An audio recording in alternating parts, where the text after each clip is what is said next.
Dear student, आज हम पढ़ेंगे क्लास 8 हिंदी लेसन 5। लेसन का नाम है लौह पुरुष सरदार पटेल। इस लेसन में सरदार पटेल जी के जीवन के बारे में और उनके चारित्रिक गुणों के बारे में बताया गया है।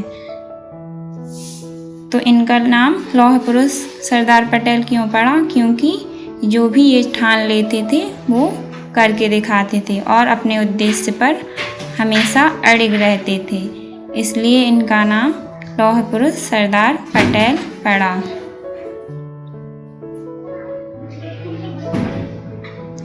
आइए तो हम इस लेसन को पढ़ते हैं और समझते हैं।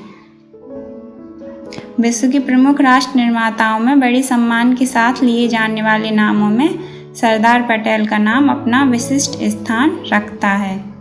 मतलब विश्व के जितने भी राष्ट्र निर्माता हुए हैं उन सब में सरदार पटेल जी का नाम अपना विशिष्ट स्थान रखता है। जैसे कि महात्मा गांधी, सुभाष चंद्र बोस और भी जितने भी देश के राष्ट्र निर्माता हुए हैं उन सब में सरदार पटेल का नाम भी अपना विशिष्ट स्थान रखता है। सरदार वल्लभ भाई पटेल का व्यक्तित्व असाधारण प्रतिभा का धनी, विशिष्ट बुद्धिमत्ता, अप्रतिम प्रशासनिक क्षमता तथा प्रतिकूल परिस्थितियों में भी सफलता के लक्ष्य को प्राप्त करने की अद्भुत क्षमता से युक्त था। मतलब कि सरदार पटेल जी कैसे थे? विशिष्ट बुद्धिमत्ता वाले और अप्रतिम प्रशासनिक क्षमता तथा प्रतिकूल परिस्थिति मतलब विपरीत परिस्थिति में भी सफलता के लक्ष्य को प्राप्त करने वाले अद्भुत क्षमता से युक्त थे। मतलब कोई भी विपरीत परिस्थिति भी क्यों ना हो लेकिन वो उसमें सफलता प्राप्त करते थे। वे स्वभाव से अत्यधिक वीर, निर्भय, दृढ़ निश्चयी, परिश्रमी तथा लगनशील थे। उनका स्वभाव कैसा था? वीर मतलब निडर, निर्भय वीर थे मतलब साहसी, निर्भय मतलब निडर, दृढ़ निश्चयी मतलब अपने निश्चय पर दृढ़ होते थे, परिश्रमी मतलब मेहनती थे तथा लगनशील थे। इसी कारण उन्हें लौह पुरुष की संज्ञा प्रदान की गई।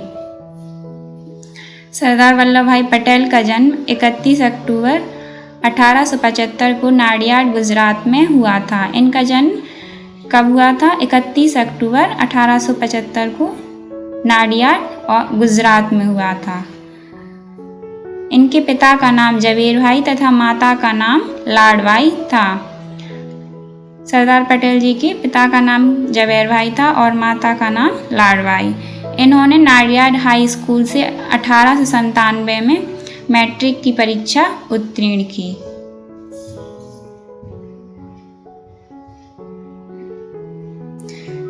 तो यहाँ पे दिया गया है ना कि सरदार भाई पटेल का जन्म गुजरात में हुआ था। तो गुजरात में इनकी जो मूर्ति बनी है वो भी बहुत चर्चे में है, जिसे क्या बोलते हैं? Statue of unity.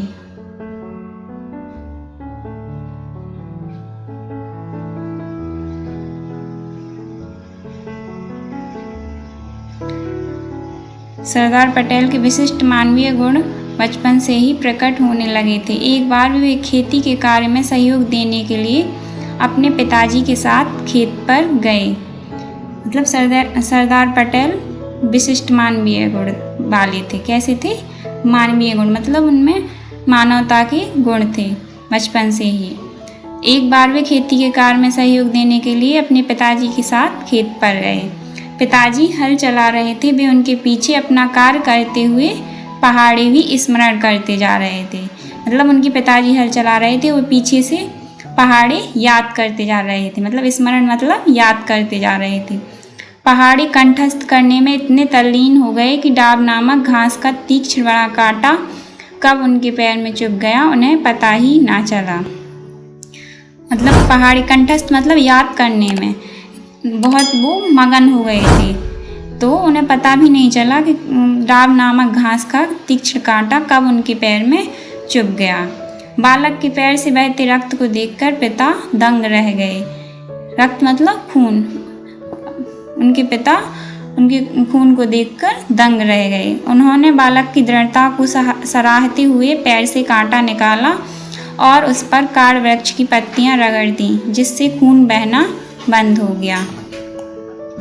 उनके पिताजी ने क्या किया? खून देखकर उस जगह जहाँ पे उन्हें कांटा लगा था काड़ वृक्ष की पत्तियाँ रगड़ दी, जिससे क्या हो गया, खून बहना बंद हो गया। व्यक्तिगत जीवन में सरदार पटेल बड़े ही सहृदय एवं सच्चे मित्र के रूप में विख्यात थे। विषम परिस्थितियों में किसी भी मित्र के काम आने के लिए वे अपने आप को वचनबद्ध मानते थे। मतलब वचनबद्ध मतलब वो हमेशा सबका साथ देते थे, और एक बार अगर ठान लें कि हमें इसका साथ देना है तो वो उसका साथ हमेशा देते थे। सार्वजनिक जीवन में लौह पुरुष की संज्ञा प्राप्त करके भी उनका हृदय नारियल के समान बाहर से कठोर और अंदर से कोमल था। सार्वजनिक जीवन मतलब सार्वजनिक जीवन में वो लौह पुरुष की संज्ञा प्रदान करके भी उनका हृदय कैसा था, जैसे कि नारियल होता है, बाहर से कठोर और अंदर से कोमल, इसी प्रकार वो थे। किसी भी विषय, भाव या विचार को तत्काल समझ जाते तथा अगले ही क्षण तदनुरूप कार्यवाही करते थे। वो कैसे थे, किसी भी विषय या भाव या विचार को तत्काल मतलब तुरंत समझ जाते थे, और अगले ही क्षण तदनुरूप मतलब तुरंत उस पर कार्यवाही करते थे। सरदार पटेल प्रतिक्षण सजग, सचेष्ट और स्फूर्तिवान रहते थे। वे स्वस्थ हों या अस्वस्थ, सोते हों या जागते हों, हर क्षण हर स्थिति में उनका ध्यान राष्ट्र की तत्कालीन महत्व की समस्याओं एवं उनके समाधान पर ही लगा रहता था। सरदार पटेल जी कैसे थे, सजग मतलब हमेशा अपने उद्देश्य के प्रति सजग रहते थे। स्फूर्तिवान मतलब हमेशा उनमें फुर्ती होती थी अपने काम को लेकर। और वो स्वस्थ हों या अस्वस्थ मतलब वो बीमार हों या स्वस्थ हों, कैसे भी हों, पर हमेशा उनका ध्यान कहाँ रहता था, राष्ट्र की समस्याओं के समाधान के लिए उनका ध्यान हमेशा लगा रहता था।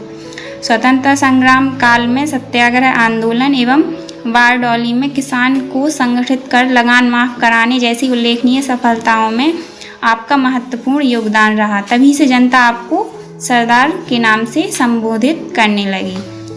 तो इनका नाम सरदार कैसे पड़ा, तो इसके लिए इन्होंने क्या किया था कि बारडोली में किसानों को संगठित कर उनका लगान माफ किया। इस वजह से जनता इनको क्या बुलाने लगी, सरदार के नाम से संबोधित करने लगी। राष्ट्रहित के लिए अर्जित बड़ी बड़ी सफलताओं के कारण सरदार पटेल ने जितनी महानता अर्जित की उससे कहीं अधिक अपने मानवीय गुणों के कारण वे महान बने। उनके पास हाजिर जवाबी तथा विनोद प्रियता का अक्षय और असीम कोष था। अपने सहायकों और अनुयायियों के द्वारा कभी कोई अपराध हो जाने पर भी वे उन पर कृपा किया करते थे। वे उनकी देखभाल और चिंता प्रतिवत करते थे। वे एक बार जिस पर विश्वास कर लेते फिर कभी भी उस पर संदेह नहीं करते थे। विश्वास से विश्वास उत्पन्न होता है। सरदार तथा उनके अनुयायियों के परस्पर मधुर संबंधों का यही रहस्य था।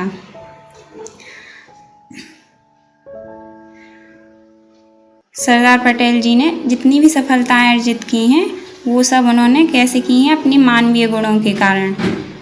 उनके पास हाजिर जवाबी मतलब वो कोई भी बात हो उसका जवाब तुरंत दिया करते। विनोद प्रियता मतलब सबसे घुल मिल कर रहते, और अपने सहायकों अनुयायियों मतलब जो भी उनके सहायक थे उनसे कोई गलती भी हो जाए तो भी उसको माफ़ कर देते थे। और वे अपने अनुयायियों की देखभाल पिता के समान करते थे और उनकी चिंता करते थे। और उनका स्वभाव ऐसा था कि वो किसी पर एक बार विश्वास कर लें तो फिर उस पर कभी शक नहीं करते थे। उनका मानना था कि विश्वास से विश्वास उत्पन्न होता है। सरदार तथा उनके अनुयायियों के परस्पर मधुर संबंधों का यही रहस्य था। मतलब जो उनके आपस में संबंध थे उनके अनुयायियों के, उसका यही रहस्य था कि वो हमेशा उन पर विश्वास करते थे। सरदार पटेल सुनते अधिक थे और बोलते बहुत कम। वे जब बोलते थे तो किसी महत्वपूर्ण कार्य के क्रियान्वयन की घोषणा करते थे। सरदार पटेल जी कैसे थे, बोलते कम थे और करते अधिक थे। और जो भी बोलते वो किसी निश्चित उद्देश्य को लेकर ही बोलते, जो मानो युद्ध हो उसके समान ही होता था। जब भी वो किसी चीज़ की घोषणा करते तो इस प्रकार जैसे कि किसी युद्ध की घोषणा कर रहे हों। किसी भी विषय पर उनकी सहमति प्राप्त करना आसान नहीं था। पूरी तरह चिंतन मनन करके ही वे अपनी स्वीकृति प्रदान करते थे। मतलब किसी भी विषय पर उनकी सहमति आसान नहीं थी। जब तक वे उस पर पूरी तरह चिंतन मनन मतलब पूरी तरह उसकी जांच पड़ताल न कर लें, तब तक उसको अपनी स्वीकृति प्रदान नहीं करते थे।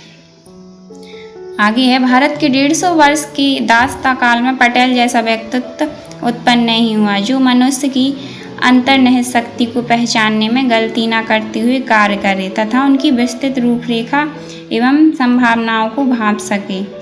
सरदार पटेल का मस्तिष्क संकेतात्मक ज्ञानकोश के समान था। ऐसा प्रतीत होता था मानो उनके मस्तिष्क में प्रत्येक बात अपनी सूची के अनुसार लेबल लगी हुई है, व्यवस्थित रखी रहती थी और अवसर आते ही तात्कालिक निर्णय के साथ शीघ्रतापूर्वक प्रकट होकर अपना कार्य करती थी। किसी भी बिंदु के छूटने की कहीं कोई संभावना नहीं रहती थी।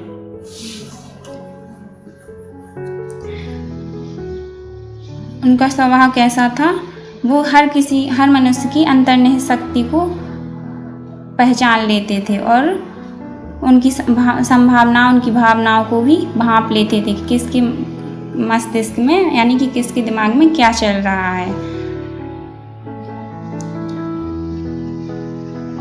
जिसके कारण वो शीघ्रतापूर्वक अपना निर्णय ले लेते थे। यद्यपि शक्ति को हथियाकर उसका नियंत्रण एवं सटीक संचालन करना तथा हठी विद्रोहियों को अनुशासन में लाना उन्हें भली प्रकार आता था। कोई भी कितना भी हठी मतलब जिद्दी हो, लेकिन वो कैसे थे, उन्हें अनुशासन में लाना बहुत अच्छे से आता था। किंतु उन्हें कभी भी शक्ति प्राप्त करने की लालसा नहीं की। मतलब वो कैसे थे, उन्होंने ये नहीं सोचा कि हमें ये शक्ति चाहिए, हमें ये चाहिए, वो चाहिए, ये ऐसे वो नहीं थे। वह तो उनके हाथ में बलात् समाधि थी। किसी भी कार्य की पूर्णता के अंतिम क्षण तक वे अपने आप को पर्दे के पीछे ही रखते थे। किंतु जिस युद्ध का उनको सेनापति बनाया जाता था उसमें उनकी आज्ञा अंतिम होती और उसके दांव पेच भी उन्हें आते थे। वे युद्ध कौशल दिखलाना तथा अंतिम चोट करना भी जानते थे। विरोधी व्यक्तियों अथवा दलों की निर्बलताओं को स्मरण रखकर वे अपने मस्तिष्क में सावधानी पूर्वक लेखा जोखा रखते थे और उसी के द्वारा वे अपने विरोधियों को पछाड़ दिया करते थे। वो कैसे थे, मतलब उन्हें शक्ति दिखाने की लालसा नहीं थी और वो किसी भी कार्य को मतलब अपने हाथ में लेते तो उसके अंतिम क्षण तक वो सामने नहीं आते कि ये हमने किया है, लेकिन उनके हाथ में जो भी काम सौंपा जाता वो उसको भलीभांति पूरा करके दिखलाते और अपने विरोधी दलों को पछाड़ देते। स्वतंत्रता प्राप्ति के पश्चात प्रथम गृहमंत्री के पद को सुशोभित करते हुए जो महत्वपूर्ण कार्य सरदार पटेल ने किए उनमें से प्रमुख हैं देसी रियासतों का एकीकरण। अंग्रेज भारत छोड़ते समय 500 अधिक रियासतों को स्वतंत्र छोड़ गए थे। स्वतंत्रता प्राप्ति मतलब भारत के स्वतंत्र होने के बाद प्रथम गृहमंत्री के पद पे कौन बैठे थे? सरदार पटेल जी। और उन्होंने क्या किया? देसी रियासतों का एकीकरण किया। और जब अंग्रेजों ने भारत छोड़ा तो वो 500 से अधिक रियासतों को स्वतंत्र छोड़ गए थे। स्वतंत्र भारत के सामने इनकी समस्या ने विकट रूप धारण कर लिया। सरदार पटेल ने अपनी कुशल राजनीतिक सूझबूझ से इन सभी रियासतों का एकीकरण करके उस समस्या को चुटकियों में हल कर डाला, मतलब उसका निदान कर डाला। जो भी रियासतें थी सबको सरदार पटेल जी ने एक कर दिया और उनके एकीकरण की समस्या का निदान चुटकियों में कर डाला। सरदार पटेल एक उदार नेता, विनयशील अनुयायी, कृपाल मित्र एवं श्रेष्ठ राष्ट्र निर्माता थे। वो कैसे थे? उदार नेता, विनयशील, अनुयायी, कृपाल, मित्र एवं श्रेष्ठ। सरदार जी में ये सब गुण विद्यमान थे। वे अपने चरण दृढ़ता के साथ भूमि पर जमाकर राष्ट्र निर्माण में संपूर्ण शक्ति से योगदान देते थे।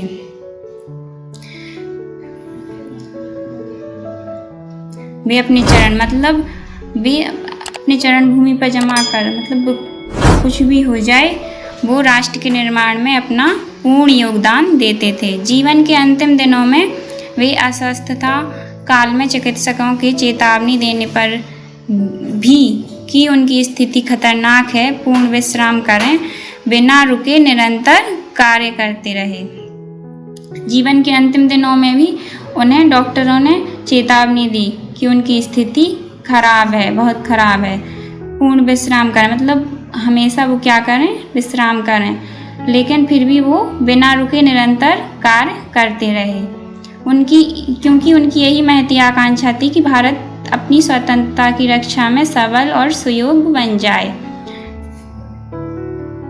उनकी भावना थी कि पूर्व में किया गया श्रम तो स्वराज्य के लिए था, किंतु अब आज जब हमें स्वराज्य प्राप्त हो गया है, उससे भी अधिक श्रम की आवश्यकता स्वराज के लिए है। तभी देश का उत्थान सही अर्थों में हो सकेगा और तभी स्वतंत्रता के लिए किए गए त्याग और बलिदान की सार्थकता होगी।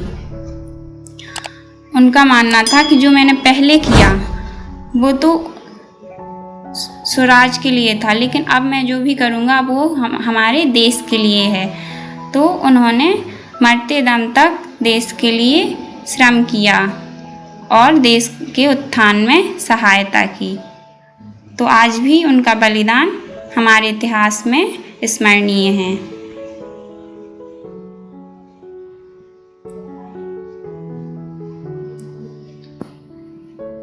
आपका होमवर्क है, आपको इस लेसन को रीड करना है और समझना है, और सरदार पटेल जी ने जो जो काम किए हैं देश के लिए उन सबको आपको पढ़ना है।